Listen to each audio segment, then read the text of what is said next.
Bonjour à toutes et à tous, bienvenue dans notre émission consacrée au décodage interculturel. Moi, je m'appelle Désirée et je suis votre correspondante d'Allemagne. Et moi, je m'appelle Clémentine et je viens de France. Aujourd'hui, nous allons aborder les différences interculturelles dans la gestion de projets entre la France et l'Allemagne.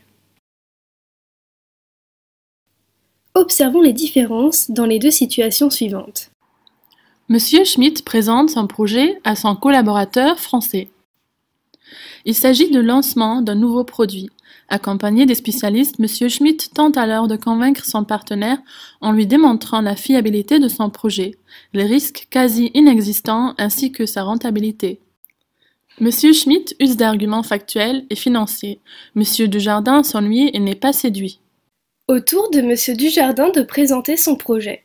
À l'inverse de Monsieur Schmitt, Monsieur Dujardin axe sa conversation sur le caractère innovant de son projet et il part dans de grandes démonstrations pour présenter son idée révolutionnaire. Il est dans une logique de séduction et met au second plan les paramètres financiers et techniques. Il est vrai que de nombreuses zones d'ombre subsistent, mais ce n'est pas grave, des solutions seront trouvées pour les surmonter. Monsieur Schmitt reste perplexe. Il y a bien trop d'incertitudes et trop d'interrogations auxquelles Monsieur Dujardin n'a pas répondu. Comment le produit fonctionne-t-il? Est-il rentable? Combien cela va-t-il nous rapporter exactement? Trop de zones d'ombre.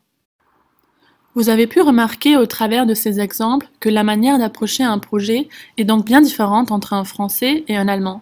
Et cette approche différente peut créer certaines tensions lors d'une collaboration, voire même mener à l'échec. Alors que l'Allemand souhaite être convaincu et n'accepte pas le risque, le Français, lui, souhaite être séduit et ose démarrer un projet sans avoir toutes les cartes en main. C'est bien intéressant tout ça, mais pourquoi Français et Allemands agissent-ils de cette manière? Eh bien, de nombreux facteurs entrent en jeu. En effet, si l'on s'intéresse à la géographie, l'Allemagne possède un climat occidental plutôt rude. L'individu est donc davantage préoccupé par sa survie, par les lendemains changeants et priorité est donc donnée à la sécurité. Ainsi, nous retrouvons bien le comportement de M. Schmitt cherchant à se rassurer en posant de nombreuses questions à M. Dujardin et en évitant tout risque pouvant entraîner des situations imprévues. À l'inverse, dans un pays comme la France, au climat maritime tempéré, les individus se soucient moins de lendemain et s'attachent plus à leur identité propre. On peut d'ailleurs noter l'expression allemande qui décrit l'atmosphère dans laquelle vivent les Français, Leben wie Gott in Frankreich, ce qui décrit la belle vie. Les Français ont donc moins peur de l'avenir et redoutent moins les situations imprévues, et comme le disait Napoléon, impossible n'est pas français. Savez-vous que l'histoire joue également un rôle sur le comportement des individus, car les humains stockent les comportements du passé dans leur mémoire, et comme le dit si bien le romancier américain William Faulkner, le passé n'est jamais passé. Si le passé est heureux, le futur est alors perçu comme serein. En France, il existe de nombreux cultes commémoratifs. Nous avons beaucoup de héros dont nous sommes fiers et de personnages célèbres, comme par exemple Napoléon Bonaparte, Louis XIV appelé également le roi Soleil, ou encore notre cher poète Victor Hugo. Les Français ont donc un regard positif à l'égard de leur passé, une vision positive de soi, et ils ne craignent pas le futur. C'est pourquoi, dans notre exemple, les risques qui inquiétaient M. Schmitt, à savoir le manque de connaissances sur le projet de son collaborateur, ne sont pas si graves pour M. Dujardin. Si l'histoire est tragique, comme l'Allemagne qui a vécu sous le totalitarisme et dont le passé est difficile, cela engendre alors une perte d'estime.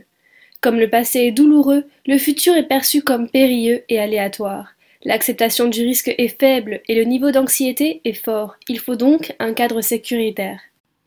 L'éducation a aussi une influence sur la manière dont les Français et les Allemands gèrent les projets, les problèmes et l'incertitude. Par exemple, en Allemagne, les élèves apprennent à l'école à gérer leur temps et à planifier leurs tâches pour éviter toute situation imprévue. Aurais-tu un exemple personnel à nous faire partager ? Effectivement, quand j'étais à l'école, on nous a appris à nous préparer aux cours pendant au moins 2 heures et aussi à consacrer autant de temps pour réviser et approfondir le cours. Cela nous aide notamment à éviter des situations stressantes en présentant nos devoirs maison. Au niveau de l'entreprise, on remarque le même comportement. Chaque entreprise en Allemagne est composée d'une façon très ordonnée. Face à un problème non résolu, chacun sait à qui s'adresser et dans le pire des cas, ils peuvent avoir recours au Betriebsrat qui prend la décision finale pour éviter des situations problématiques. Concernant les Français, ils ont plutôt tendance à identifier les points clés d'un projet et à en définir les contours. À l'école, on nous apprend à convaincre par un exposé brillant, alors que les Allemands apprennent plutôt à convaincre grâce à un argumentaire précis, détaillé et factuel. Les élèves français, qui sont réputés pour travailler sous pression, sont parfois confrontés à des problèmes, mais ils apprennent à les analyser, à trouver des solutions ou des alternatives aux problèmes pour les surmonter, voire même en tirer parti. Selon deux grands spécialistes de l'interculturel, Jochen Peter Breuer et Pierre de Barta, d'autres facteurs entrent dans l'attitude des Français et des Allemands dans la gestion de projets.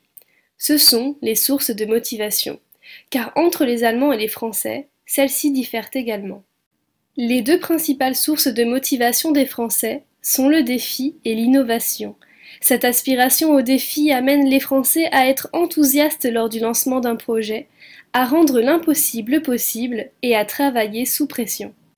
Le second facteur de motivation va quant à lui engendrer non seulement une recherche de l'innovation, mais également des perspectives d'évolution et de changement. Si l'on s'intéresse désormais aux Allemands, leurs principales sources de motivation sont la sécurité et la rentabilité. Comme ils recherchent également la sécurité, ils tentent alors de tout prévoir. Les concepts qu'ils proposent sont réfléchis pour éviter tout incident et les détails sont pris au sérieux. Le second facteur de motivation, qui est la rentabilité, va les amener à rechercher des résultats concrets et mesurables et à rester très réalistes. Nous arrivons à la fin de cette émission et nous espérons que vous l'avez appréciée. Rappelez-vous que les explications évoquées sont des tendances culturelles et qu'il n'est pas recommandé d'en faire une généralité. Chaque individu a en effet sa propre personnalité, qui se construit au fil des expériences personnelles et professionnelles. Toutefois, les connaître permet de mieux appréhender un environnement étranger et par conséquent de mieux réussir son intégration professionnelle dans le pays voisin.